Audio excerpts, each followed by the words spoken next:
Greetings and welcome to another edition of The Pedal Shift Project. The Pedal Shift Project is a series of conversations, thoughts, and experiments on bicycle travel adventures.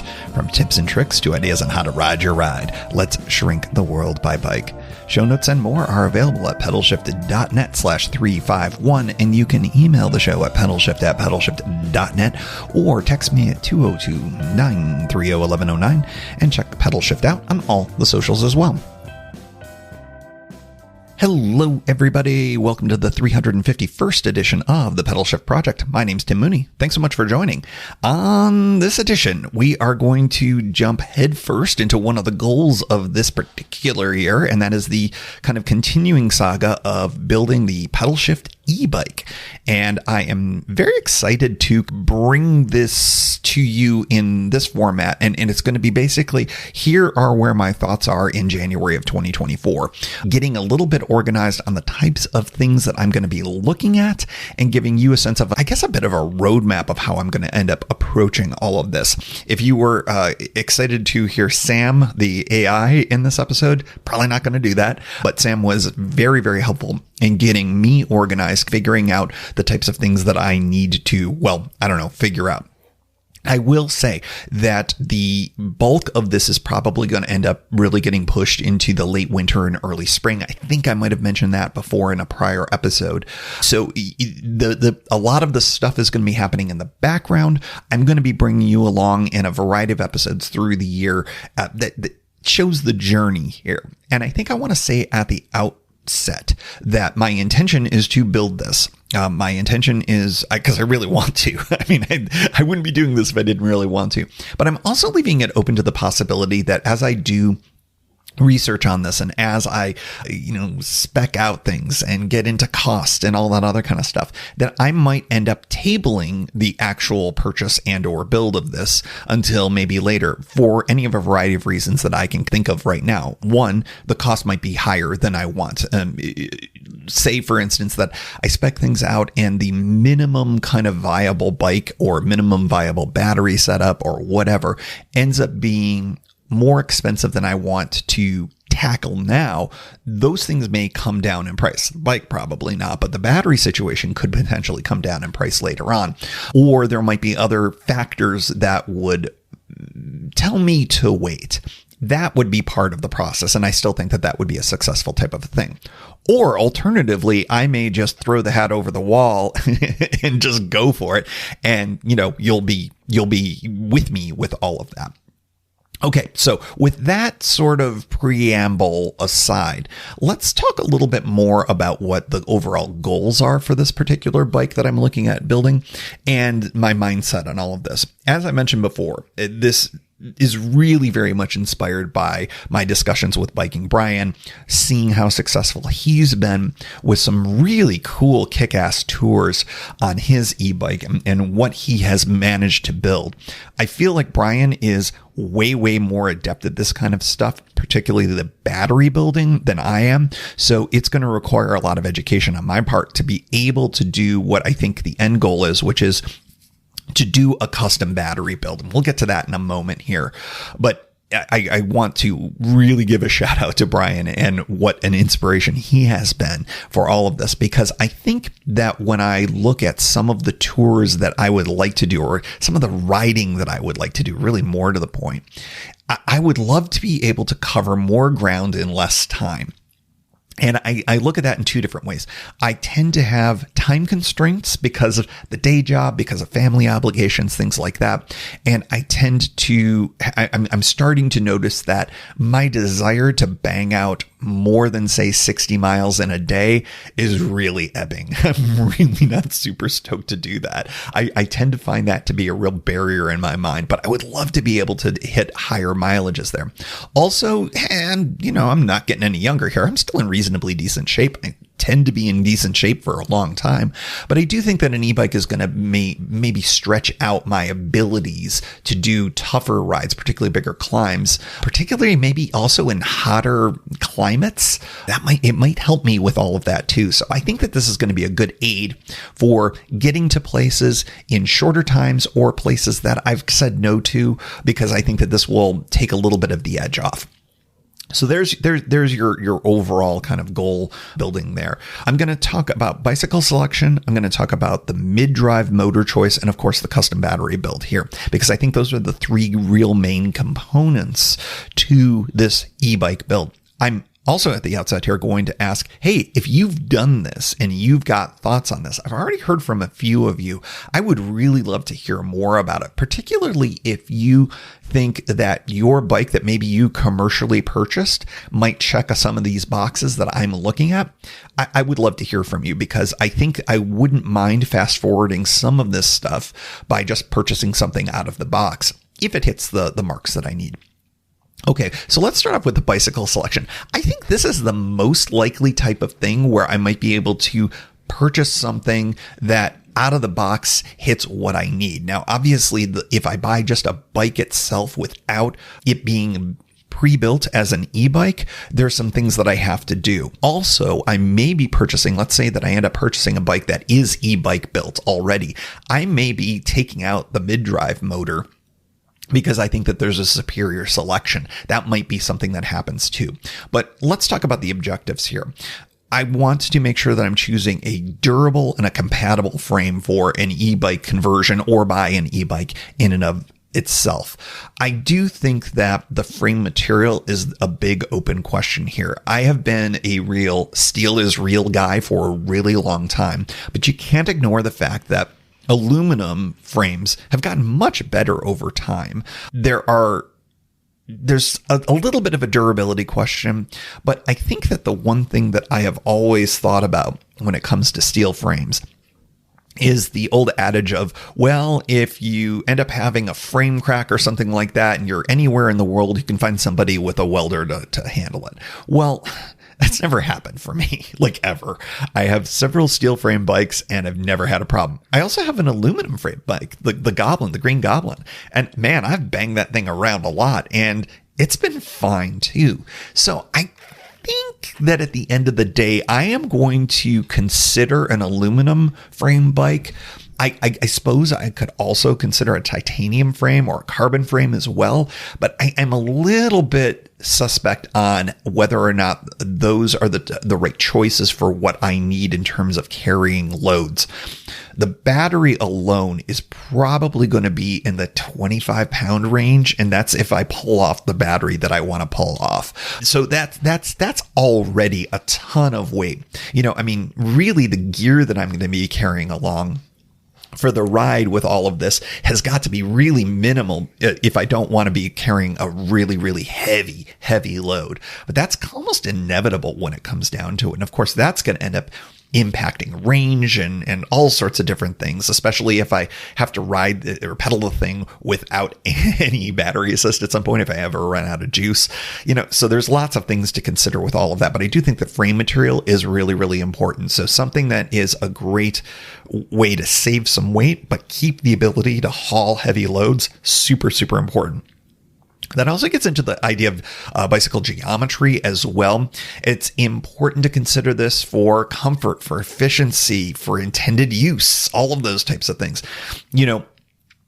When we look at a classic touring bike, and I think I'm going to have to look at it in that frame of reference here, you've got the extended wheelbase, and that kind of pushes things out so that you've got less a chance of a heel strike and things along those lines. That's something that I deal with the Brompton, of course, and I've found different ways to solve for that over time. But bicycle geometry makes a big difference for all of these types of things. So I think I am going to be looking at something that's more of a classical touring bike, but I'm also going to be looking at it in terms of an upright seated position. I've found that is just a much more comfortable way for me to ride. I've even modified, as I've talked about on the pod, the Safari, my main touring bike. I've actually raised the stem on that, so it's a little bit more of an upright riding style, and that's really made a big difference to me. I may even go further than that on that bike. So I think that I'm going to future-proof this one by looking at it from the perspective of a more upright riding style. Maybe consider something like a Jones bar or something like that. So it's really a truly upright type of a thing. There's other things that end up coming out of that where you can start hanging a roll bag in front of that. You've got the ability to pull more weight towards the front, which I think is going to be really, really important, considering, again, my idea of where the battery is going to go on this thing is going to be on the back, and that's already probably 25 pounds right there. So that's some of the considerations that I'm looking at for this particular bicycle. I don't know what it's going to be. Would it make sense for me to buy something like a Surly Long Haul Trucker and officially join the cult and then have both cult e-bikes have a Brompton and a Long Haul Trucker? That would be amazing. I guess it would have to be a disc trucker at that point, because I don't think they make the Long Haul Trucker anymore. They definitely make the disc trucker, which would mean all of a sudden it would be my first bike with disc brakes. So there's another possibility right there to join extra cults, which I am all for. I am super all for. That's a bike that, from, as I sit here right now, having done no research on things, that's the one that I think would maybe make the most sense in terms of durability and whatnot. But then you start getting into the things that I talked about with frame material and whatnot. So this is a bit of research that's going to have to be done. I'll probably be working with Sam, my AI assistant, on all of this. By the way, if you haven't heard that episode, Sam is a smarter alternative to me, because Sam is way smarter than me on so many things. So that's going to be part of all of this. Another thing that I should mention is the frame that I get, whatever bicycle I get, the frame's got to be compatible for a mid-drive motor. I mean, I just said disc trucker. I have no idea. I assume that a disc trucker could just, slide out the bottom bracket and get a mid-drive motor in there. I'm assuming that. I don't know off the top of my head if that's necessarily true. So I got to make sure that it's compatible for those things. Unless, of course, I end up saying, forget the disc trucker. I'm going to buy an e-bike ready type of a thing. So lots of different considerations here.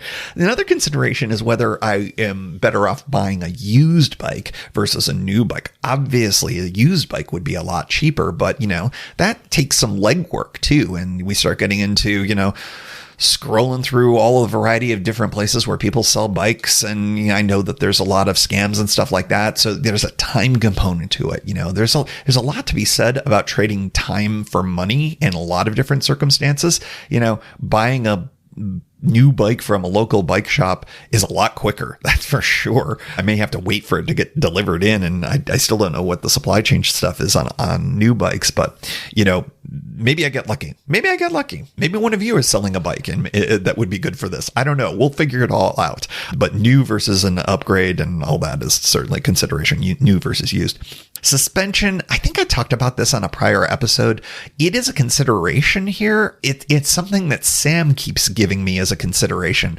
But I have to be perfectly honest. I'm really skeptical that I would want to put any kind of suspension in there. I'm very used to non-suspension bikes. I don't think the type of riding that I would do on a bike like this would require any suspension. I'm not looking for this to be a real backcountry kind of bike packing bike. So even though this is on my list of things to consider, I'm going to look at it because I'm told to by the AI assistant. But I do think that that's something that I'm going to probably dispense with pretty quickly. And that'll, of course, narrow down the bike selection. Okay, so that's the bike selection right there. We're going with something that's durable, something that's compatible for e-bikes. We're going to be considering frame material. We're going to be considering geometry, all of those other things. One other thing I should mention real quick about all this is, and I mentioned the bike battery, and of course we're going to get to that later on here, how that battery is stored, how it fits on the bike is definitely consideration. I've done a little bit of preliminary, like 30,000 foot research on all of this, and I have an interesting potential design that I'm considering for it. And I'll talk about that more in future episodes if it ends up being the case. But I am considering actually splitting the battery pack into two linked together sections that would actually hang down almost like panniers do, which would lower the profile of it. It would split the weight a little bit. It still would be just as heavy, but I think it might be a superior way of building it, but I'm going to do a lot more research on all of that. The key to a good battery, of course, is, it's got to work together and it's got to be wired together properly. And I'm really, you electrical engineers are probably going to kill me by the end of this project. But, I don't know if from a safety or an efficiency perspective, that makes a lot of sense. I was looking at it from a weight distribution perspective, rather than having one big brick sitting up on top of a rear rack. This would lower it quite a bit and disperse the weight laterally at least a little bit. So that's another consideration which would go into the bicycle selection thing. I think there's almost no sense thinking that let me say this again in actual English. It's very likely that however I build the bike, that there would be a rear rack. I would be stunned if there weren't. But that rear rack is going to have to be designed in a way to handle the battery. All of these things go into the bicycle selection situation as well. Okay, so that is number one, bicycle selection.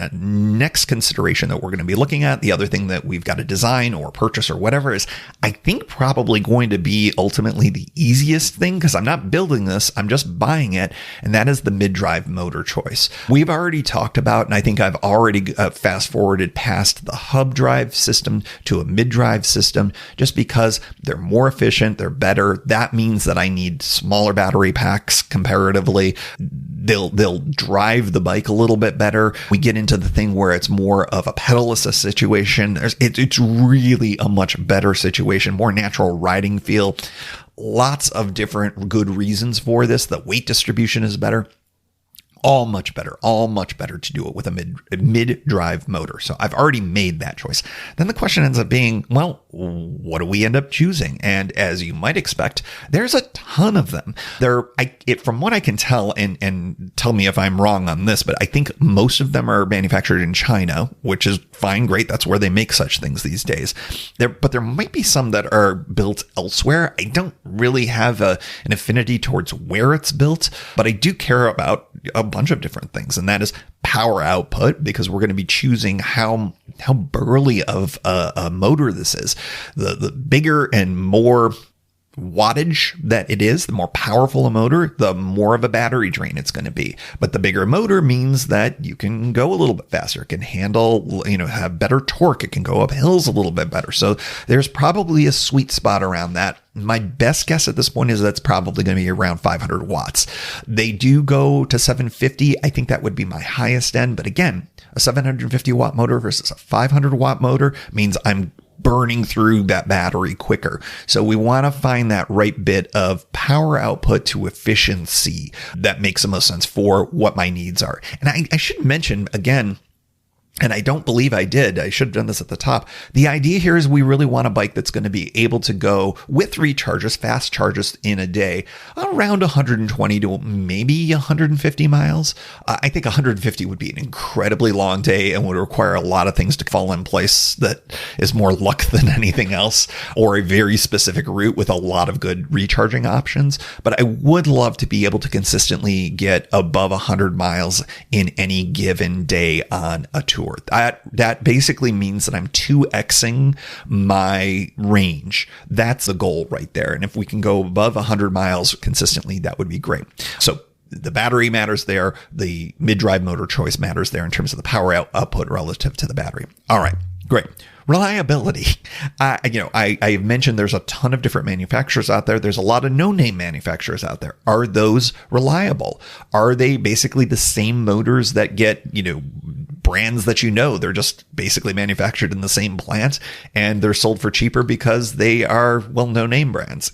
We gotta do a ton of research on all of that. A consideration that I think I care about, but I don't know until I dig into it a little bit more, is noise level. If you caught Brian's videos, there's a very audible hum for these motors. That is absolutely a part of an e-bike. You're not going to have that kind of silent riding. I do think that I would like my bike to not be heard from a very long distance. That's also something that, you're going to have to be dealing with as you're riding for upwards of 7 to maybe 10 hours a day if you're doing a 150 mile ride or something like that. Noise level is a consideration here. The brands, like I talked about, I've done very little research on this, but we're talking Bosch, we're talking Shimano, and Bafang. I don't know if I'm saying Bafang right, but that last last one is the one that I think is the one that I'm most interested in, because that's the one that pops up the most. I think that the others, I just don't know enough about, so I'm not even going to comment on it. But Bafang, if I were to make a low information wager right now, which is not one that I would recommend, that's the one that I think that is the most likely choice at this point, but I am not going in with blinders on all of this.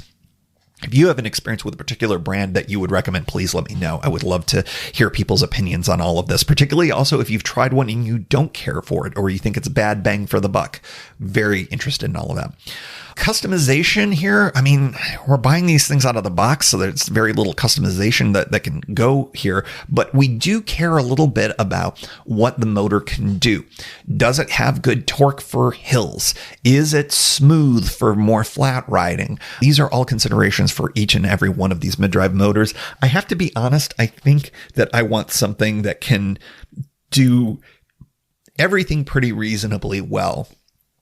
I don't necessarily need the torque for this thing to get me up a steep hill with little effort. So I don't think I need a super low torque type of a situation, but I do want it to be able to give a hill assist. That's very important, but I think all of them really do.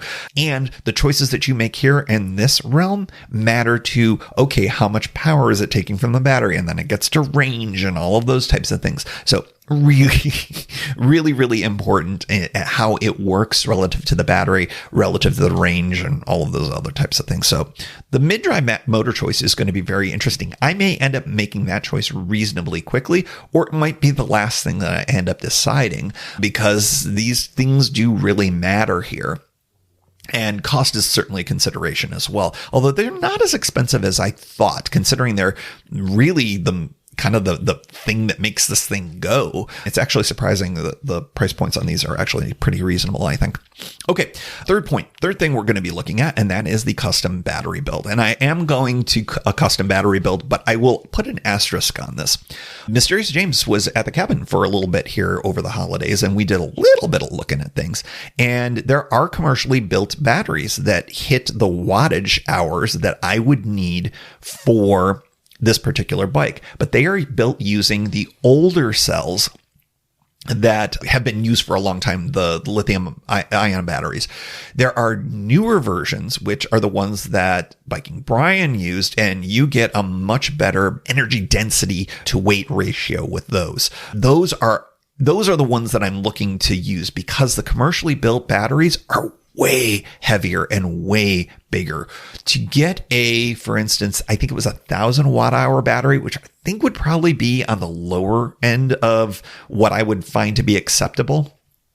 I think that those are 35 pounds, and they're massive. They're built to go in the types of bikes that you'll see around touristy areas, where the person is biking on almost like a trike, and they're hauling around people and, showing them different spots and things like that. They're great for that because they fit right in that.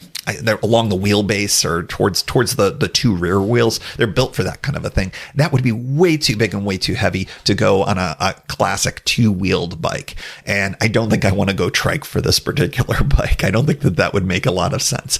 I think that they also, well, those are made of lithium ion. There's also Life batteries, which are lithium, is it iron? Lithium iron rather than lithium ion. They're lithium iron phosphorus. That's what it is. Those are even lighter. Those are even smaller. And of course, they're way more expensive as well. Lithium ion batteries are the types of cells that Brian was working with, but I am not going to foreclose the possibility that I might be able to find my needs through a lithium iron phosphorus battery as well. If this is all making your head explode, don't worry. This is what we got our AI for. This is what we got Sam for to go into all of it. I just want to give you a sense of there's different types of batteries, different sizes, different energy density, and that's all that's going to be looked into all of this. I will say, I think that the lithium iron phosphorus batteries, and if I'm wrong on that, it's been a long time since I took chemistry classes. I'm seeing LiFePO4. I'm pretty sure that's lithium iron phosphorus oxide. Anyways, point being, I think that there are temperature concerns for these batteries as well. I'm typically most concerned, of course, about getting too hot on my rides, but there are concerns about it getting too cold for the batteries. If you've ever watched any videos of people who are doing lengthy cross-country drives in electric vehicles, like Teslas and things like that, and they hit polar vortexes, all of a sudden their range drops like a rock. Now, I don't like riding in super cold weather, but super cold weather happens sometimes, and that's something that has to be considered for the material that I choose for the battery. The big thing, and the thing that I've talked about so much, is capacity and voltage. I am sold with Brian's 52 volt method. I think that a 48 volt would also be a possibility as well. But because these mid-drive motors are basically, they can do either. You just have to basically set it up correctly. They can handle that kind of a flow. The voltage is the size of the pipe, for a lack of a better way of putting it, that electrons will flow through. So a 52 volt battery is going to be a bigger pipe, which means more electrons per unit of time. That's probably something again, you electrical engineers are going to yell at me about. But in any event, that is the consideration there. So I do think I'm sold on the voltage thing. It will definitely be at least a 48 volt. I may do 52 just because, again, I'm so inspired by Brian, and I feel like he made a lot of really smart choices with all of this. So I think that's the direction I'm going. Capacity, I am looking at a gigantic battery. I think we were talking 1,000 watt hours to upwards of 1,500 watt hours. I've been doing some design work with Sam on all of this, and the Sam's precursor, Watts Wizard. Yes, I made up these names in a funny way. Watts Wizard is an expert on e-bikes and battery building that's been integrated into the knowledge base for Sam.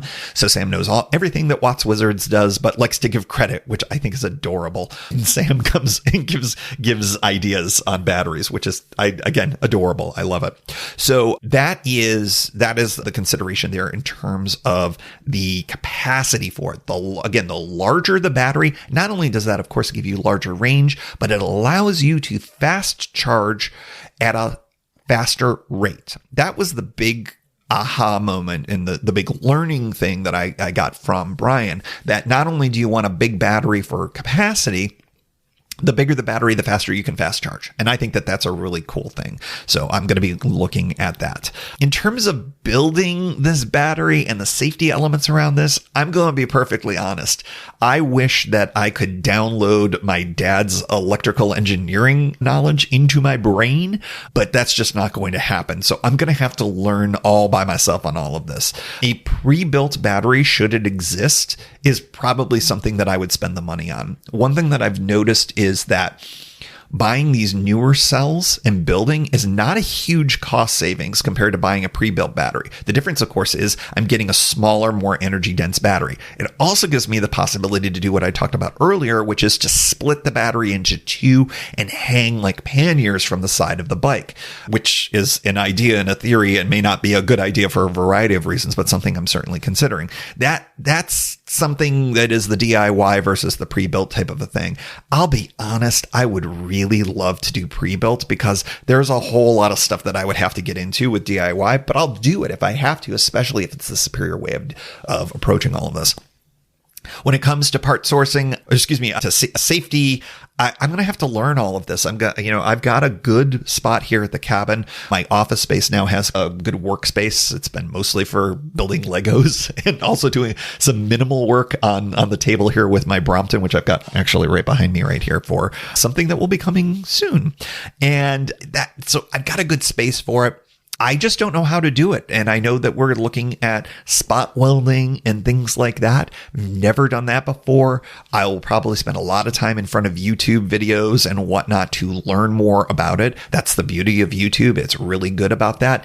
All of the tools are available online to purchase, but I am going to be very, very serious about safety when it comes to all of this, because a battery of this nature is an absolute hazard if it is not built correctly. So a lot of measure twice, cut once, for lack of a better way of putting it, in the battery situation here. I'll get into all of that once I make the decision. But like I said, I'm trying to manifest a battery being commercially available, a pre-built battery being available out there for me. There might also be a way for me to get it pre-built by, I don't know, if there is a battery shop, for lack of a better way of putting it. Someone else can build the battery that I would like to build. That's another possibility. Of course, that would come at a premium because they should get paid for that, but lots of different things that are going into all of this. That will be another major component to this bike, and I'll definitely bring you along for the ride on all of that. Okay, so when it comes to the roadmap on all of this, you may not be surprised. It's somewhat complex. I think that each of these three things can be somewhat independent of each other, but I do think that the bicycle selection may determine the mid-drive motor choice. I'm a little skeptical about that, though. It seems to me that most of these mid-drive motors slip into any common bottom bracket. So as long as I'm not picking some wackadoodle bike design, I think that I can do these things on three separate tracks, but they are going to have to be, they're going to inform each other. So I don't know which order I'm going to do it. Maybe what do I have the capacity to do and what do I feel like doing? Because I'm also not putting a deadline on this. I'm talking about this is a 2024 goal, but I don't know if this is going to take me 2 weeks, 2 months, 2 years. I really don't know. And I also don't know what I don't know, which is another really important thing too. So I think that I'm going to make some mistakes as I go along. Hopefully not expensive ones, but I'll probably be making some mistakes. So the things that I am going to be looking at are, of course, part sourcing. I'm going to have some new tools that may be necessary, bottom bracket tools, things like that. And I'm also really going to, again, I cannot emphasize enough, especially with this battery. I've got to emphasize safety here because if I make mistakes with this battery, we're talking house burns down kind of thing. Timmy gets electrocuted kind of thing. We don't want any of that. I hope you don't want that. It would be great for podcasting, I suppose, but no, not interested. Not interested at all. So to recap here, I've got three big things to consider here. The bicycle selection. We've talked about some of the considerations that I've got going on with that. We've got the mid-drive motor choice. Talked about some considerations all along with that. And then we've got the battery build. And I think I'm leaning towards a custom battery, but also soft hoping to manifest someone who will do all of this for me. And wow, wouldn't that fast forward this process quite a bit? All right. So future episodes coming your way. Probably not until I'm just going to take a quick peek at my editorial calendar because I have them. I think that honestly, the next time you're going to hear from me on this particular subject is probably not going to be for a couple of months, maybe as late as early April, because there's a lot of other exciting things that are coming in between now and then, which you'll hear about in a moment. So this will be a project that I'm going to be addressing as I have time. And as I have time, I will end up sharing those details for you here on the pod. If you have takes on any of this, I would love to hear them. If you think that I'm biting off more than I can chew. If you think I am making mistakes and that there are simpler paths to this, would love to hear from you because this is a bit of a vacuum for me, but an exciting space because I do think that this will create some really interesting rides in the future for me. I think that because I can start from where I'm at and go from DC or from the cabin and cover 100 miles in a day, we're really starting to get to some interesting places. There's also some interesting elements of integrating trains to all of this because a battery of this size is not going to fly, literally and figuratively. So there's lots of different considerations with all of that in terms of how this all ends up working. So would love to hear from you. Of course, paddleshift@paddleshift.net is the best way to reach me. You can also text me if you would like at 202-930-1109. And very few of you do, but you can do it whenever you want. All right, programming notes to wrap up this supersized show as I'm looking at the recording here. I didn't realize this would be a longer show. You're welcome, and I'm sorry. Next week, because we are in the last episode here of January. Next week, of course, as you would expect, we are going to be doing a best of, as we always do. That will be released on February 1st. That is the best of number 113. It is training for your first bike tour. We're going to be doing a bunch of the beginner series over the course of this year, as I'm again spying at my little editorial calendar here. There are some of the more popular episodes, as it turns out. So I thought, since they haven't been rebroadcast, we should be rebroadcasting them. And so we are, and I will. So check that out. It's an older one, of course. That goes back to the early days of the show. So if you haven't been around for that long, it's a great episode. Strongly urge you to stick around for that. The week after that, we have a bike tour preview. We do. Should I tell you what it is? I don't think I'm going to tell you what it is. I think let the preview be the announcement here for it. But I will give you a couple of hints here. It's a brand new tour. It's going to be in a familiar place, and you probably have already figured out where it is if you've been with the show for at least a year or so. But I am going to tell you, when I have been in that familiar place, I have said, you know what? Next year, hold me to it. I'm going to do this differently. Well, guess what? I'm going to do it differently. So if you've listened to the show, you already probably have a good idea of what's going on right here. I already made a reference to the fact that the Brompton is behind me, so you already have an idea of what's going on with that. But trust me, this is all going to be a very different ride with a different route and different vibes, and I will just leave it at all that. I cannot tell you how excited I am for this. I have been working on this ride for the better part of, I think, close to 8 months, if memory serves. So a lot of extra planning has had to go into it because of some of the components to this ride, and you will learn much more about it in a couple of weeks. So stay tuned for that. And as always, we like to close out the show with a special shout out to the Pedal Shift Society. Because of support from listeners like you, Pedal Shift is a weekly bicycle touring podcast with a global community, expanding into live shows and covering new tours. If you like what you hear, you can support the show for $5, $2, or even $1 a month.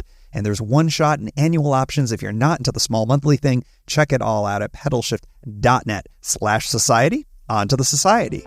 Kimberly Wilson, Caleb Jenkinson, Cameron Lean, Andrew McGregor, Michael Hart, Keith Nagel, Brock Dittus, Thomas Skadow, Marco Lowe, Terrence Manson, Harry Telgadis, Chris Barron, Mark Van Ram, Brad Hipwell, Mr. T, Nathan Poulton, Stephen Dickerson, Vince LaGreco, Cody Florchinger, Tom Beninati, Greg Braithwaite, Sandy Pizzio, Jeff Muster, Seth Pollock, Joseph Quinn, Drew Porter, Byron Patterson, Joaquin Robber, Ray Jackson, Jeff Fry, Kenny Mikey, Lisa Hart, John Denkler, Steve Hankel, Miguel Quinones, Alejandro Aviles Reyes, Keith Spangler, Greg Towner, Jody Zaranin, Lucas Barwick, Michael Baker, Brian Bechtal, Reinhard Bigel, Greg Middlemiss, Connie Moore, William Gothman, Brian Benton, Joan Churchill, Mike Bender, Rick Weinberg, Billy Crafton, Gary Matushak, Greg Latoile Lopez, James Sloan, Jonathan Dillard, John Funk, Ronald Paroli, Dave Roll, Brian Hafner, Misha LeBlanc, Ari Messenger, David Grotke, Todd Grossbeck, Wally Estrella, Sue Reinert, John Lico, Stephen Granada, Philip Mueller, Robert Lackey, Dominic Carroll, Jackie McCullough, John Hickman, Carl Presseau, David Neves, Patty Louise, Terry Fitzgerald, Peter Steinmetz, Timothy Fitzpatrick, Michael Azuski, Hank O'Donnell, David Zanoni, David Weil, Matthew Sponseller, Chad Reno, Spartan Dale, Carolyn Ferguson, Peggy Littlefield, Lauren Allensmith, Eric Burns, Thomas Pearl, Darren McKibben, Richard Stewart, Dave Fletcher, Jack Smith, Luke Parkinson, Ryan Patterson, Cyrus Farivar, John Gardner, Sam Scruggs, Dwight Pintinger, Connie Bowder, Rob Merrifield, and thanks to all past and anonymous folks for helping make this show happen. Thank you for joining. You can find Pedal Shift at pedalshift.net for more great bicycle touring content. You can hear the Pedal Shift project through Apple Podcasts or your favorite podcast app. Opening music courtesy of Jason Kent off his self-titled album. The track is called America. Check out his band Sunfield's latest release, Mono Mono, wherever cool music is available.